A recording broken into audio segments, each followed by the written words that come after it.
જય શ્રી કૃષ્ણ મહાદેવ. કેમ છો બધા? મજામાં જશો. આજનો ફક્ત આ વિડીયો તમારા બધા માટે, આજની જનરેશન માટે અને આજના પ્રેમ માટે, આજના ગર્લ્સ એન્ડ બોયઝ માટે.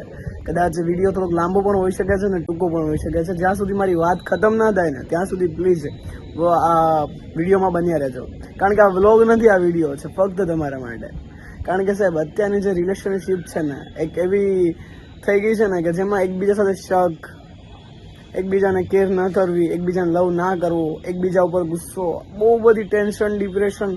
પ્રેમ કે જ્યાં સુકૂન મળે એની જગ્યાએ આજે પ્રેમ કે જ્યાં તમને કંટાળો આવે, કે જ્યાં તમે ડિપ્રેસ થઈ જાઓ. સાહેબ અત્યારની આ પ્રેમની પરિભાષા બની ગઈ છે.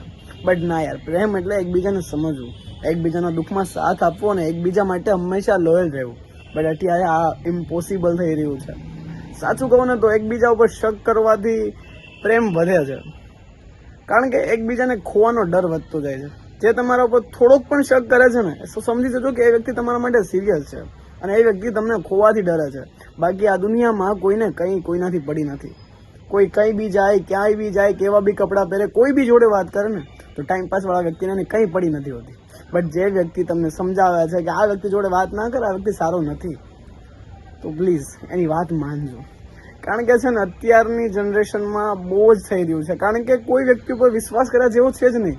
એ પછી બોયઝ હોય કે ગર્લ્સ હોય. હું તો એમ કહું છું કે રિલેશનને જો તમારે હેલ્ધી અને સારું બનાવવું હોય ને તો એકબીજાને હંમેશા લોયલ રહેજો અને એકબીજાને વિશ્વાસ આપવાની કોશિશ કરજો. એવું ના વિચારતા કે એ મારા પર ટ્રસ્ટ નહીં કરતો. એ તમારા પર ટ્રસ્ટ કરશે પણ તમે એકવાર જેને વિશ્વાસ તો પાવો કે હા યાર.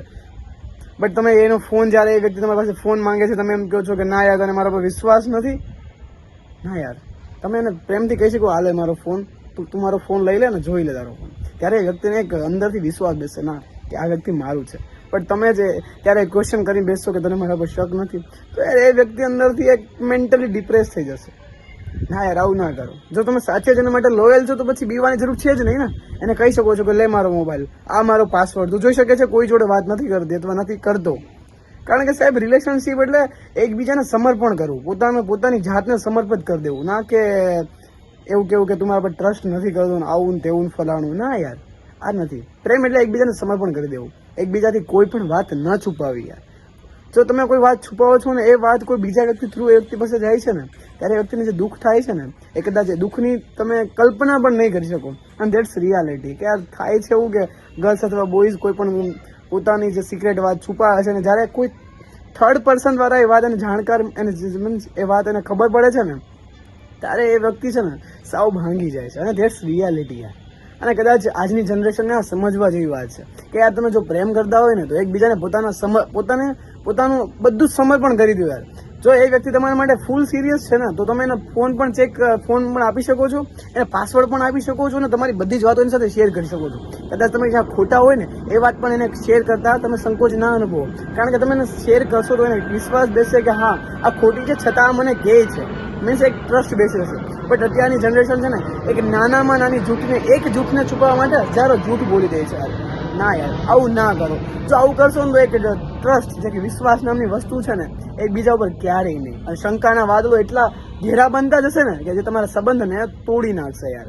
અને કદાચ મારી આ વાતથી બે વ્યક્તિઓ પણ જો રિલેશનશીપમાં સમજી જશે ને તો કદાચ જે પ્રેમ છે ને, જે હાલના સમયમાં જે ડિપ્રેશન છે ને એ પ્રેમ કદાચ સુકૂન બની શકે છે યાર.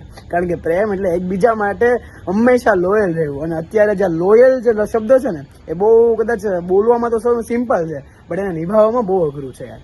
કદાચ મારી વાતોથી કદાચ બે વ્યક્તિ પણ સમજી છે ને એ બે વ્યક્તિનો પ્રેમ કદાચ સાચો હશે ને તો એને છે ને 100% ડિપ્રેશન નહીં પણ એને સુકૂન મળશે. માટે એકબીજા ઉપર ટ્રસ્ટ કરો, વિશ્વાસ રાખો. અને હા, ક્યારેય પણ સોરી યાર પગમાં કંઈક આવી ગયું એટલે ક્યારેય પણ એકબીજા પ્રત્યે ઘૃણા કે દુશ્મનાવટ કે એવું ના વિચારો કે મારા પર શક કરે છે. અને એક વાત યાદ રાખજો કે જે વ્યક્તિ તમારા પર શક કરે છે ને એ વ્યક્તિને તમારા પરથી અઢળક પ્રેમ હોય છે. બાકી અત્યારની દુનિયામાં કોઈને કંઈ પડી નથી હોતી વાલા.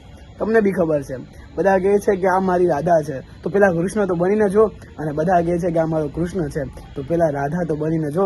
કારણ કે કૃષ્ણ બનવું પણ અઘરું છે ને રાધા પણ બનવું અઘરું છે. ખાલી આપણે કૃષ્ણનું નામ આપી શકીએ છીએ, બાકી કૃષ્ણ નિભાવવા માટે તો જુગો વધી જાય છે. અને રાધા બનવા માટે એની ચારિત્રતા, એની વાત અને જે કૃષ્ણને જે સમજે છે ને એ હોવું જોઈએ યાર. કદાચ સમજાય તો લાઈક કરી દેજો, અને ના વાત ગમે તો એક નાની કોમેન્ટ કરી દેજો કે ભાઈ તમારી આ વાત ખોટી છે, તો મને બી કદાચ મારી બી ક્યાંક એવું નથી કે હું જે વાત કહું બધી સાચી જ હોય. મેં મારા અનુભવો કીધા છે, હવે તમે તમારા અનુભવો કોમેન્ટમાં શેર કરી શકો છો. જય દ્વારકાધીશ.